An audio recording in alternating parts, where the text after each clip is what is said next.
Alright, salut tout le monde. Donc, on est à 3 semaines, quasiment 4 semaines post-compétition du national, qui a, soit dit en passant, super bien été. Je suis super content. Premier dans ma catégorie, light heavyweight. Puis là, on a fait 3 semaines avant une vidéo où ce qu'on vous montrait, c'était comment on s'entraînait avant une compétition, comment est-ce qu'on s'arrangeait pour soit prévenir les blessures et tout ça, pousser, mais toujours en étant aware des possibilités de blessures. Et là, je vous montre 3 semaines après une compétition, qu'est-ce qu'on fait. À vrai dire, c'est pas compliqué.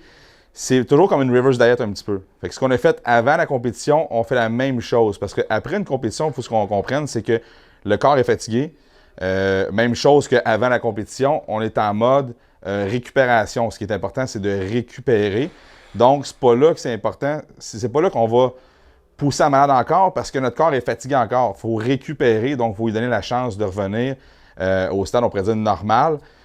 Donc là, je vais vous montrer c'est quoi le workout de jambes qu'on utilise. On commence à pousser un peu plus dans le gym. On commence à avoir des charges qui sont plus importantes. L'énergie revient tranquillement. Ce qui est quand même une parenthèse à faire, c'est qu'après la compétition, la semaine qui va suivre, souvent, on est super énergique, on se sent en shape. Puis c'est là qu'on va se mettre à pousser en malade. Mais c'est là que le body est le plus possible d'avoir des blessures parce qu'on se sent énergique, vu qu'on a des carbs qui sont rentrés. Mais on est très, très fragile. Le corps est fragile parce qu'il est encore fatigué. Donc là, c'est là qu'on va commencer à faire tranquillement un build-up pour arriver à peut-être une semaine, pas une semaine, mais 1 mois, 2 mois, où on commence là à pousser et à être plus solide au niveau des charges qu'on va utiliser. Fait qu'on va vous montrer ça, c'est quoi un workout de legs. Là, ce qu'on va faire, c'est être plus ischio, quad. Fait qu'on met en phase l'ischio. À la fin, on va faire plus de quad. Je vais vous montrer ça. On s'en va là-dessus.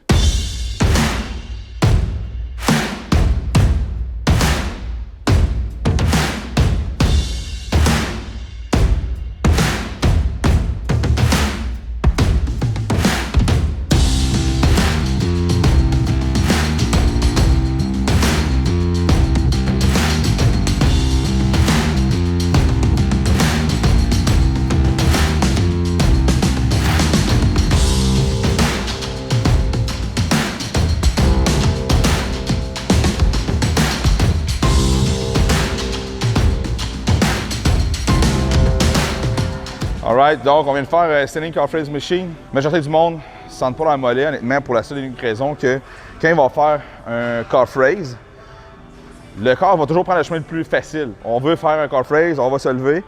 Notre poids s'en va sur l'extérieur des pieds, donc sur les petits orteils. Ce qui veut dire qu'on enlève la contraction au niveau de notre mollet. Fait que ce qu'il faut garder en tête, c'est avoir les pieds bien droits, les genoux pas vers l'intérieur, droits, puis se concentrer sur notre gros orteil. C'est la seule et unique chose qu'il faut qu'on se concentre. On garde les genoux qui sont pas fléchis, qui sont quand même droits, puis je vais pousser sur mon gros orteil, ce qui va faire une meilleure contraction au niveau du mollet. Sinon, si on sort sur le côté, comme je dis, on enlève. Donc, on se concentre, c'est vraiment, l'action du mollet, c'est ça. Donc, on se préoccupe seulement sur la fonction unique du mollet, qui est de faire l'extension comme ça. Donc, c'est le tip à garder pour faire le standing calf raise.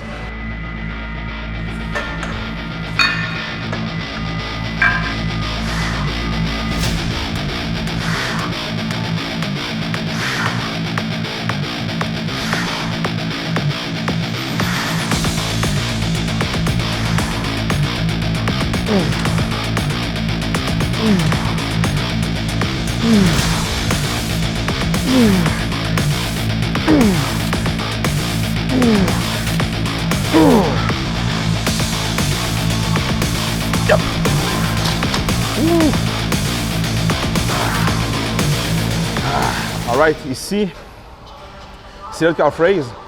Si vous avez remarqué, quand je le fais, je me concentre sur la partie basse du mouvement. Sur le standing calf raise, on peut se concentrer beaucoup sur l'étirement, la contraction. Ici, je préfère me concentrer sur l'étirement. Ce que je veux dire, on peut faire les deux aussi. Mais ce que j'aime bien, c'est quand je suis en position étirée, quand j'arrive dans le bas de mon mouvement, je contracte moi-même mon ischio. Je contracte moi-même mon mollet. Je vais le contracter, puis après ça, je vais initier mon mouvement. Ce qui fait que j'ai un meilleur ressenti au niveau de l'intérieur de mon mollet. Quand je le contracte moi-même, j'ai un meilleur ressenti ici.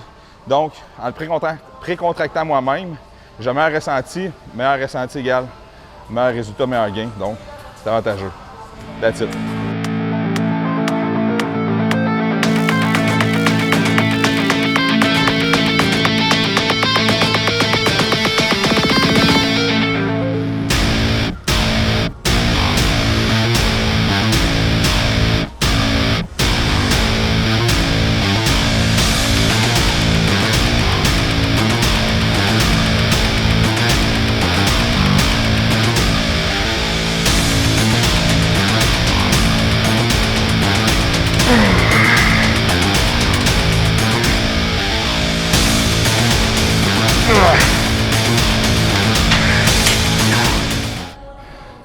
Alright, donc ici le deck curl, la façon que j'ai faite, c'est premier exercice, donc je focus beaucoup sur la contraction pour aller activer.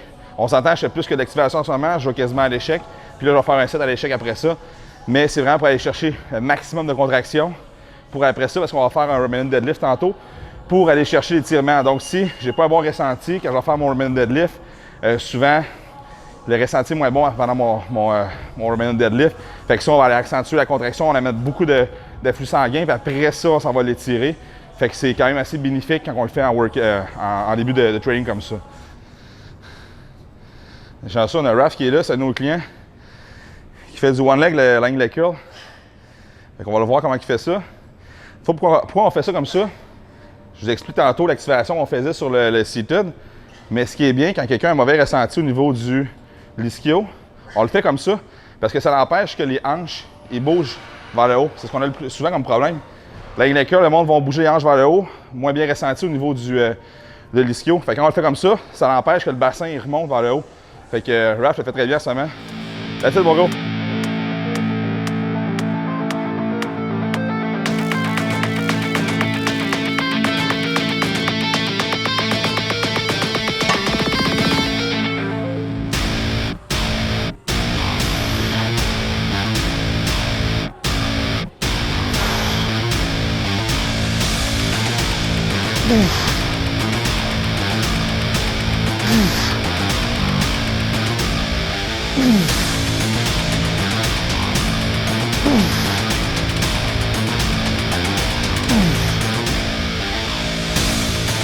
Yep. Donc ici, Romanian deadlift, on en a faire. On a fait un build-up, puis on va faire notre top 7. Pas facile après une compétition parce que au niveau quand on commence à intégrer les carbs, bas de dos des fois c'est quand même plus tricky. Fait qu'on y va quand même tranquillement. Bas de dos est pas si pire, fait qu'on va essayer de faire un 4 plates sur mon top 7. On aime pour un 8 à 10 répétitions avec 1 seconde dans le bas du mouvement en étirement. Fait que c'est ce qu'on va faire. J'ai acheté les straps Iron Bull Strain, honnêtement. Ce qui est à notifier, c'est qu'ils sont plus larges que la moyenne. Je ne sais pas si vous voyez comme il faut, là. Ils sont un petit peu plus larges. La grip est meilleure. C'est ce que j'apprécie de ces straps-là. Alright, on y va. Oh, attends. Plus important, j'ai oublié. Je me mets tout le temps du pied. Jamais un deadlift avec des souliers à la fin.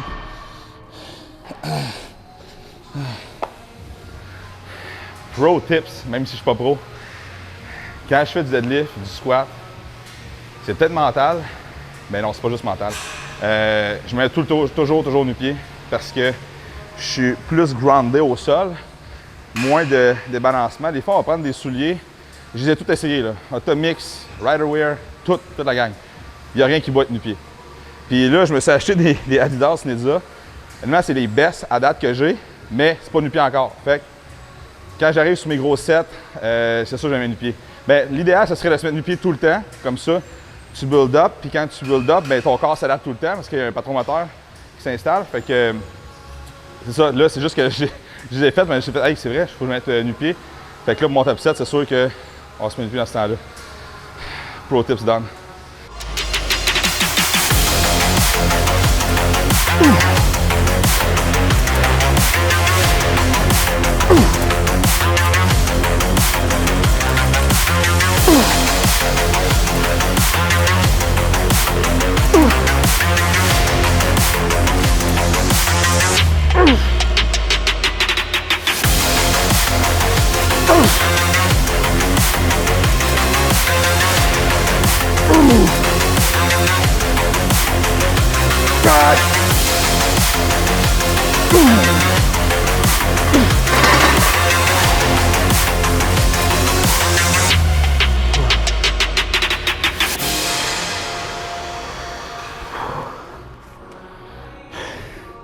Je suis fini.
Ça a l'air vraiment, vraiment facile.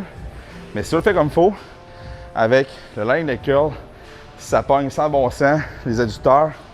Puis sur un stage, quand tu fais un front relax, puis tu vas avoir l'air plein, tu veux que tes jambes se touchent, ça, c'est l'exercice à ne pas skipper. Fait que ça a l'air niaiseux au gym, on voit les filles faire ça. Les gars, je vous dis, négligez pas ça. Alright, donc ici, horizontal leg press. Petit tips que je peux vous donner, souvent quand on va ramener le pad, ben, les pads vers nous autres, l'effet de ça, on va aller trop loin des fois, on se dit, il faut que je sois deep dans mon mouvement, le bassin va basculer. Ça veut dire que quand je vais ramener, le bassin va basculer comme ça. Il est là le problème. Fait que pour ça, ce que je fais, je vais m'installer dans ma Batmobile, c'est que là, je suis en position parce que je suis beaucoup trop loin. Mais quand je press, je pousse ici, puis je pousse mon bassin dans le fond du banc. Puis tout le long du mouvement, ce que je pense, c'est de pousser légèrement mes genoux vers l'extérieur quand j'arrive à ce moment-là ici. Fait que ça m'évite de revenir vers l'intérieur puis d'arrondir mon dos. Fait que de cette position, je vais enchaîner pour mon set. Yeah!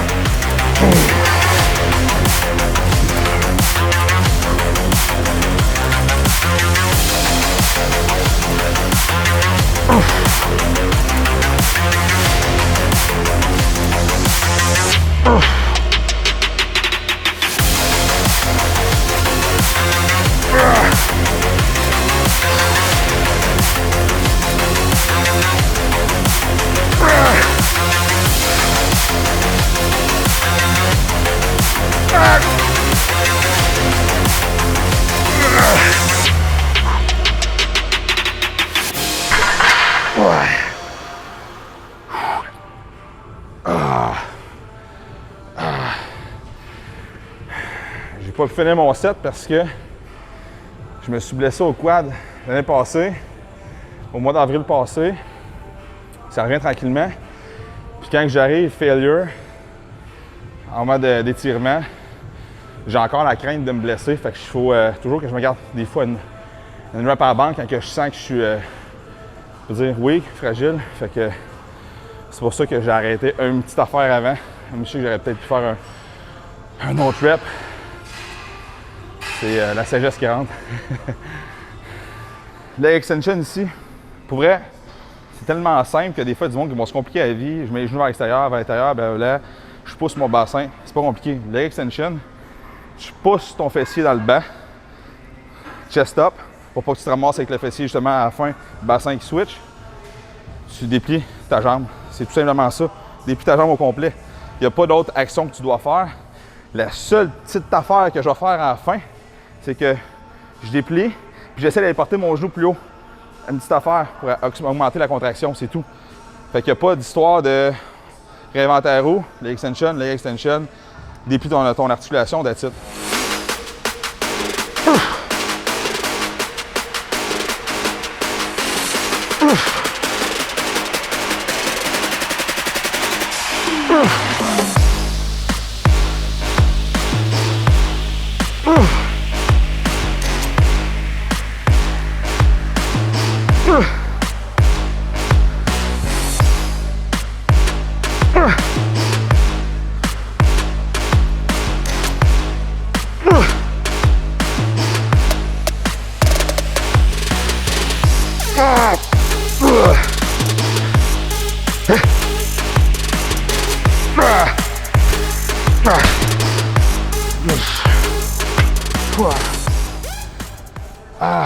J'ai menti, il y a une affaire que je viens de passer.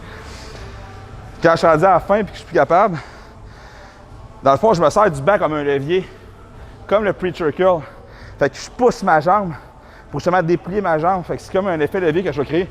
Parce que si tu penses trop à vouloir monter le banc, tu vas forcer vers l'intérieur, mais c'est beaucoup plus au niveau de ta hanche, ça va forcer.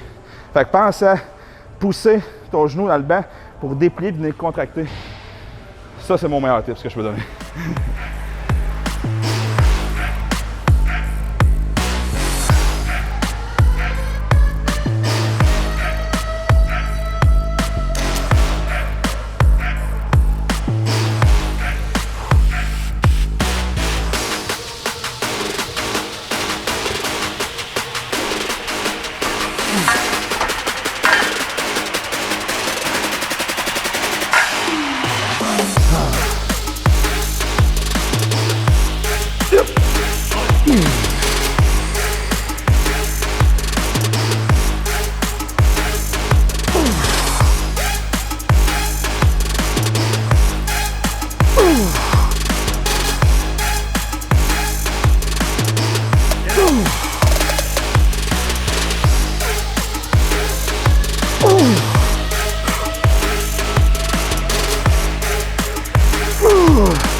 Thank you, man. All right, ici, on fait des lunges. Quad emphasis, super important parce qu'il y a plusieurs sortes de lunges. Ça pour faire du glute, du quad. Là, on le fait pour le quad. Ça veut dire que quand je le fais, c'est que je prolonge mon genou vers l'avant. Vraiment pour aller le pousser, pour que ce soit mon quad qui soit le plus loin de moi et non que ce soit ma hanche. Fait que si je fais un mouvement de lunge, puis que je fais ça ici, ça c'est mon fessier ici qui va travailler. Tandis que là, ce que je fais, c'est que je garde mon dos droit, je pousse vers l'avant mon genou. Fait que là, c'est mon quad qui travaille. Fait que c'est super important. C'est pas parce que quelqu'un fait un lunge qu'il n'est pas bon, blablabla. C'est vraiment, c'est quoi que tu veux travailler. Deuxième des choses, quand je fais un lunge puis je m'en vais, super important, nos deux pieds doivent être parallèles. Ce qui veut dire que quand je suis de dos, admettons, puis que je vois quelqu'un qui est comme ça, là, on crée une tension qui n'est pas voulue au niveau des articulations.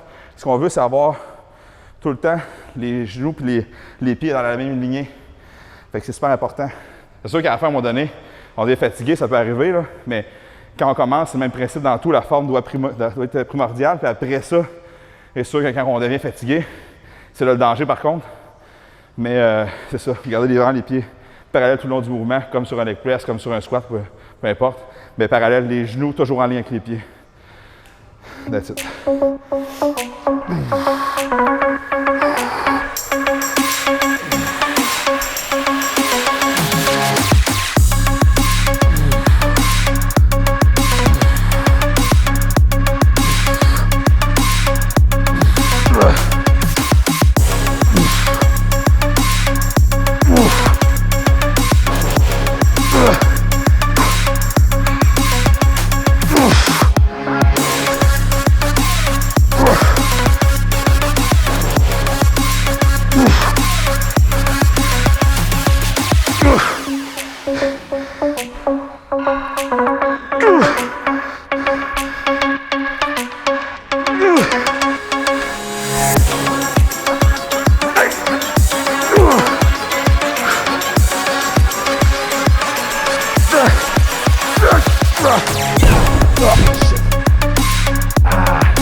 c'est ce qui m'a fait notre training. À vrai dire, training qui était venu plus l'accent sur les ischios. Vous avez vu, on a fait les mollets en premier. Plusieurs personnes vont dire comme moi, mais si tu fais tes mollets en premier, tu vas avoir moins de potentiel de créer de la force au niveau de ton quad, au niveau de tes ischios, peu importe. Ça dépend. On s'entend que les mollets, c'est comme first, moi, c'est ce que j'adore faire parce que je trouve ce qui est très esthétique. La plupart du monde va manquer des mollets. C'est comme tout le temps pas mal plus une lacune que d'autres choses. Fait que si tu le fais à la fin de ton workout, tes quads qui sont finis, arrachés, tu t'en vas sur standing calf raise, puis tu es comme ça, on s'entend, tu ne pourras pas pousser ton mollet au maximum. Donc, j'aime mieux le faire au début de mon workout. Peut-être perdre 0,025% d'efficacité pour aller créer plus de potentiel de force sur mon quad, mais je vais avoir été au maximum de mes mollets. Fait que c'est pour ça que je le fais au début du workout. Après ça, ischio, on était allé faire un peu plus d'activation, du gros temps sous tension, 2 secondes de contraction. Après ça, on est allé l'étirer au Roman deadlift. J'ai mal un petit peu dans le bas du dos. Après la compétition, les carbs réintégrés, tout ça, quand on reprend de l'eau, mais ça arrive. Donc, ce que j'ai fait, c'est que j'ai raccourci mon nombre de séries au Roman deadlift. Ce que je suis supposé faire après ça, c'était pas nécessairement le planning que j'ai fait, mais je me suis ajusté. Ce que j'ai fait, je suis allé faire du lying leg curl en se passant avec les adducteurs. Ça, ce qui m'amène à dire, c'est que quand vous faites un training, c'est important de regarder ce que vous avez sur papier, oui, mais ce que vous ressentez aussi. Si tu as mal à quelque part, ben, tu ne continues pas à faire quelque chose pour te créer de la douleur. D'où l'importance d'avoir un coach que tu vas donner un feedback. Hey, cette semaine, j'ai telle chose dans les check-ins, puis il va s'ajuster en conséquence. Donc là, on a modifié ça. Après ça, on est allé sur nos quads. On est allé faire un horizontal leg press. Après ça, leg extension, du gros temps sous tension encore. Puis vu que c'est pas mon gros workout de quad, ben j'ai été faire quand même un gros set au hack squat. Puis j'ai fini pour fatiguer, pas créer du gros damage musculaire, mais fatiguer au dumbbell lunge. Fait que si vous aimez ça, vous likez, commentaire, subscribe. Puis sinon, ben, merci à tout le monde qui me suit. Fait qu'on se revoit pour une prochaine capsule. Ciao tout le monde.